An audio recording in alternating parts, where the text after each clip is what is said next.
Jamaah jamaah. Alhamdulillah. Alhamdulillahirabbil alamin. Masya Allah tabarakallah. Kita masih di Islam itu indah. Dan sesuai yang seperti tadi aku bilang, aku mau ngebacain lagi nih pertanyaan yang sudah masuk lagi ke media sosial Islam itu indah. Yuk kita masuk lagi yuk ke segmen Tanya Dong Ustaz. Kami semua tanya dong Ustaz. Masya Allah, semangat pagi hari ini ya semuanya ya. Bagus tadi suaranya Ustaz. Bagus banget. Ada pertanyaan dari Instagram @Heyrai ya. Heyrai. Iya, oke. Assalamualaikum Ustadz. Kalau sholatnya merem biar khusyuk bukan tidur ya. Apa boleh? Syukron Ustadz. Ustadz Lulung boleh nggak nih? Tahu aja kalau kita suka merem. Iya biar khusyuk gitu. Sayang, jadi kalau kita sholat karena niatnya kepengen khusyuk ya, ini memang ada banyak perbedaan pendapat di kalangan para ulama. Nah kita ambil yang pertama, kalau menurut Ibnu Qayyim al-Jauziyah, sholat tuh sambil merem itu ya, kalau emang yang namanya ingin membawa kehusyuan, dibolehin aja. Yang penting jangan meremnya keterusan, ya kan? Merem terus tidur, nah nggak boleh. Ini menurut Ibnu Qayyim al-Jauziyah, karena dalam hadis dari beliau, Nabi pernah memejamkan, Nabi tidak pernah memang memejamkan mata, tapi kalau memang ada keperluan silahkan. Ini menurut Ibnu Qayyim. Tapi kalau Nabi sendiri tidak pernah memejamkan mata, karena kalau Nabi mah hebat lah ya, udah pasti khusyuk. Masya Allah. Tapi kalau menurut Imam Ahmad, bahwasanya kalau kita meremin mata kita lagi sholat itu kita makruh. Nah, jadi kalau emang kita udah kebiasaan merem jadi khusyuk, ya monggo. Tapi kalau misalnya nggak pakai merem, ya khusyuk, ya nggak. Itu lebih bagus lagi.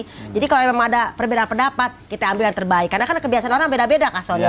Ada orang yang aku bisa khusyuk kalau merem. Kalau aku mah nggak bisa kalau merem khusyuk, malah gue tidur. Nah, ini dalam surat Az-Zumar ayat 18 dinyatakan, alladzina yastami'unal qaul fayattabi'una ahsanahu. Kalau kita mendengar perkataan, mendengar ada perbedaan, maka kita ambil mana yang terbaik menurut kita. Mungkin menurut Umi itu bisanya khusyuk kalau merem, Kak Sony. Jadi kalau Kak Sony, aku nggak bisa saja, aku mah harus melek gitu ya. Nah itu silakan. Jadi kita jangan berantem. Cuma gara-gara merem sama nggak merem, nggak boleh. Ya. Karena yang salah ya nggak sholat. Do you understand? Yang nggak salah ada yang nggak sholat ya, mau merem atau melek kalau khusyuk. Kalau ya, khusyuk. Masya Allah. Terima kasih Ustaz Lulu. Mudah-mudahan amin, barakallah. Pertanyaan selanjutnya dari Instagram hamba Allah. Assalamualaikum. Jadi gini, di masjid udah kedengeran iqomat. Saya langsung lari buru-buru sampai tersandung karena takut nggak dapat sholat jamaah. Tapi saya habis itu ditegur, katanya nggak boleh buru-buru walaupun udah kedengar iqomat. Tapi kan saya takut nggak bisa berjamaah. Terus bagaimana nih Ustadz? Gimana nih Ustadz Bani? Ya. Ini juga pernah terjadi di zaman Rasulullah SAW. Ada yang terburu-buru sampai tersandung tadi. Maka kata Rasulullah SAW, "Idza sami'tum al-iqamah." Jika kalian mendengar iqamah, famshu ila shalah wa alaikum bisakinati wal waqar wa la tasra'u. Maka berjalanlah menuju masjid, menuju salat itu, tapi dengan tenang, jangan terburu-buru, jangan tergesa-gesa, khawatir tadi nanti tersandung. Fama adraktum fasallu, yang kalian temui imam lagi sedang posisi apa, ya udah takbiratul ihram ikut gerakan imam. Meskipun ya cuma tersisa 1 rakaat terakhir, nggak apa-apa. Itu sudah termasuk kategori dapat sholat berjamaah. Wa ma fatakum fatimmu, nanti yang kurangnya tinggal dilengkapi saja. Tapi jangan kemudian jadi kebiasaan gitu. Yaudah kalau gitu tiap sholat telat aja lah terus, jangan. Bahkan ada yang pernah sampai saking khawatir kan Rasulullah katakan barang siapa yang mendapatkan ruku dapat 1 rakaat. Jadi begitu dia lihat di luar masjid, imam sudah ruku posisinya. Maka dari masuk masjid sudah ruku tuh, ruku jalan ke depan. Nggak boleh. Nggak bisa, salah. Selesai sholat Rasulullah akhlaknya indah sekali. Kata Rasulullah, zadakallahu hirsan wa la ta'ud. Semoga Allah tambahkan semangatmu, tapi besok-besok jadi lagi-lagi ya. Dari masuk masjid baru. Bisa masbuk ya Ustadz. Ya Allah. Terima kasih Ustadz Bani untuk penjelasannya. Jamaah terima kasih juga ya sudah bertanya di Islam itu indah. Sekarang jamaah siapkan hati kita, pikiran kita. Kita akan mendengarkan muhasabah dan juga doa yang akan dibawakan oleh Abi Maki. Silakan Abi. Bismillah. Subhanallah, Maha Suci Allah Subhanahu wa Ta'ala. Keindahan bagi seseorang adalah saat orang ini bisa menjadikan dirinya lebih nikmat berhubungan dengan Allah Subhanahu wa Ta'ala. Tidak ada yang hidup di muka bumi ini kecuali adalah orang yang paling bisa menikmati hubungan dengan Allah Subhanahu wa Ta'ala, yakni adalah sholat. Bahkan saking indahnya di dalam sholat ini diberikan oleh Allah Subhanahu wa Ta'ala tidak di bumi tapi di langit, Sidratul Muntaha.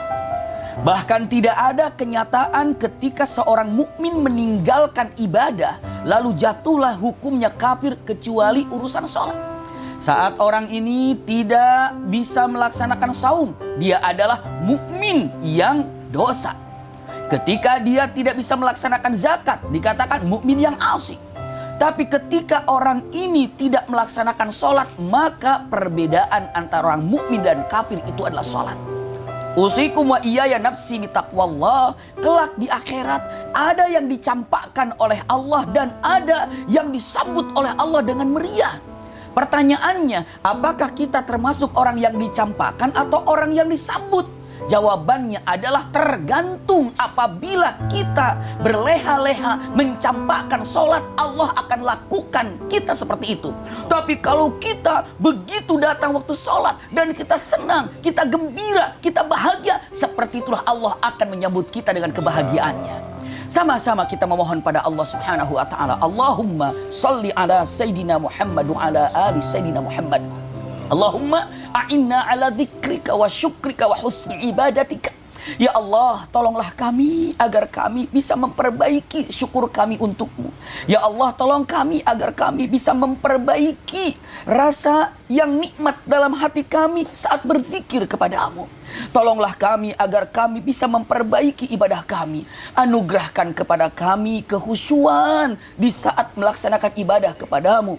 Wabil khusus jadikan ibadah kami, sholat kami, ruku kami, sujud kami bisa menjadikan hamba-hambamu minal khasyiin. Ya Rahman ya Rahim, hadiahkan kepada kami nama-nama yang terindah disebut pada pagi ini sebagai hamba-hambamu yang engkau masukkan ke dalam sorga firdausmu. Rabbana atina fid dunya hasanah wa fil akhirati hasanah wa qina adzabannar. Subhana rabbika rabbil izzati amma yasifun wa salamun alal mursalin walhamdulillahi rabbil alamin. Amin ya rabbal alamin. Masya Allah, terima kasih kepada guru-guruku yang tercinta. Terima kasih jamaah sudah menyaksikan Islam itu Indah. Insya Allah besok kita ketemu lagi ya. Wassalamualaikum warahmatullahi wabarakatuh. Waalaikumsalam warahmatullahi wabarakatuh. Salatullah salamullah ala toha Rasulillah. Salatullah salamullah ala Yasin Habibillah. Everywhere I go, bring the beat back.